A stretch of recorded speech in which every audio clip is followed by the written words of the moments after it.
ناصرزاده یم.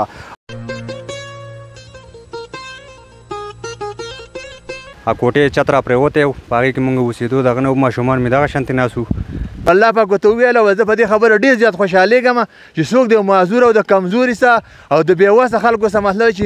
د امداد وکړي او مرسته وکړي زه په دغه خبره ډېر زیات خوشحالېږم. نو زه دا درخواست کوم الخدمت هم کوم او نور چې د چا وس کېږي د دې هلک سره تعاون وکړي.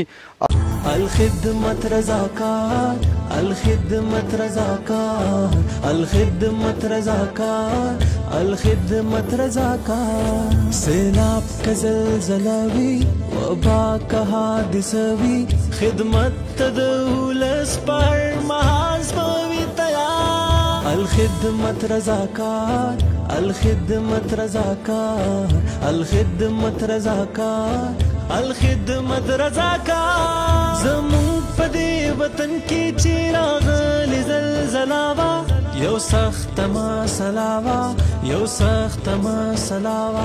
خدمت ته رسېدلې د خدمت دا قافله وا همدغه وسیله وا همدغه وسیله وا کشمیر نه هزارې پورې هر ځای پر لار الخدمت رضاکار سیلابي زلزلې یا بل داسې څه مصیبت حالات دي نو د الخدمت فاونډیشن رضاکار د ټولو نه مخکې هلته د رسېدلو کوشش کوي. هم دغه شانتې نن چې موږ په دې کوم ځای کې ولاړ یو نو دا د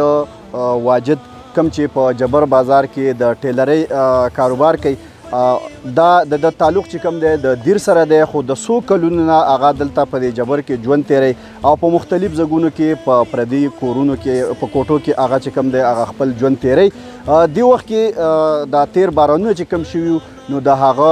په کوم کوټه کې چې هغه اوسېده نو د هغه چت چې دی نو هغه را پرېوتی و د هغه په وجه باندې د هغه کډه چې کومه وه هغه بېکوره شوې وه. نو الخدمت فاونډیشن هغه دپاره دلته د ټینټ انتظام وکړو. دا کنډر چې کوم دی دا هم واجد خان ځان له اخیستی دی خو چونکې اوس د دې باندې د کور د سازولو توان نه لري دومره وس د هغه نه کېږي چې په دې باندې ځان له کور آباد کړي نو هغه الخدمت فاونډیشن ته هغه درخواست کړی و هغوی ځوانانو وله ټینټ راوړو او په دې کنډر کې وله ولګو. باقي خبرې به مونږ د واجد سره کوو او د الخدمت فاونډیشن د رضاکارو سره کوو. زموږ سره اوسئ. پردۍ کوټه کې اوسېدم د ډېر وخت نه ډېرې کوټې مې بدلې کړې دا کنډر مې اخیستی دی خو د جوړولو وس مې نه راځي. پروس کال مې زوی بیمار و هغه ډېر زیات پساو کړم بیماریان را باندې رالي.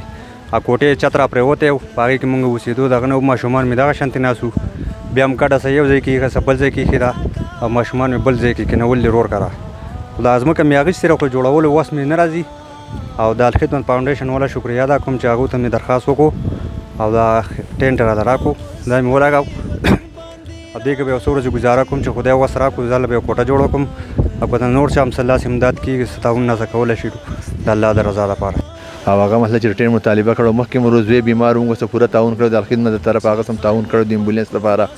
او دغه شانتې هغې له موږ د ټرین پروګرام کړلی د دګې ورله چا ورکړلی کنډرې پې کانستی دی خو اوس د هغې څه مطلب دا دی چې د کوټې د سادولو پیسې نشته نو ما ته دغه خبره کړو زه لاړم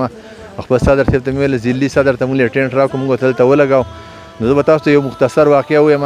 نبي علیه السلام یې حضرت عایشه رضی الله تعالی عنها ته وویلو چې عایشې وایه مطلب دا دی چې ستا څه مطالبه ته څه غواړې چې زه تا له درکړم راته ووایه هغه لاړه به زه به تا ته ووایم. او بکر صدیق رضی الله عنه ته یې وویلو ویل دغه شان نبي علیه السلام مطالبه کړله چې ستا څه پکار وي څه دې خوښ وي زه ستا مطالبه منم.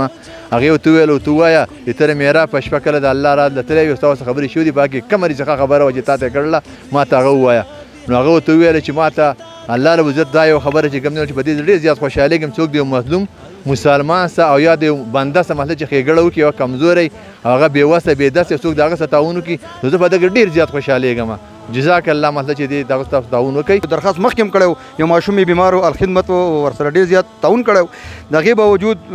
د ټینټ خبره راله د ده حالت چې مونږ ولیده نو حالات یې ډېر کمزوري دي. نو زه دا درخواست کوم الخدمت هم کوم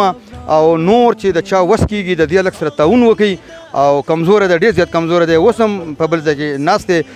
جی بالکل ګرانو کتونکو څنګه چې تاسو د الخدمت د رضاکارو او د واجد بای خبرې واورېدې یقینا چې دا واجد بای خپل محنت کش دی هغه خپل محنت مزدوري کوي خو ولې په دې مهنګایۍ کې هغه ته ژوند تېرول چې کوم دی هغه ډېر زیات ګران دي. نو که څومره خلک د دې سره مدد کول غواړي نو د واجد بای نمبر تاسو ته په سکرین باندې ښکاري په دې باندې تاسو د ده سره رابطه کولی شئ.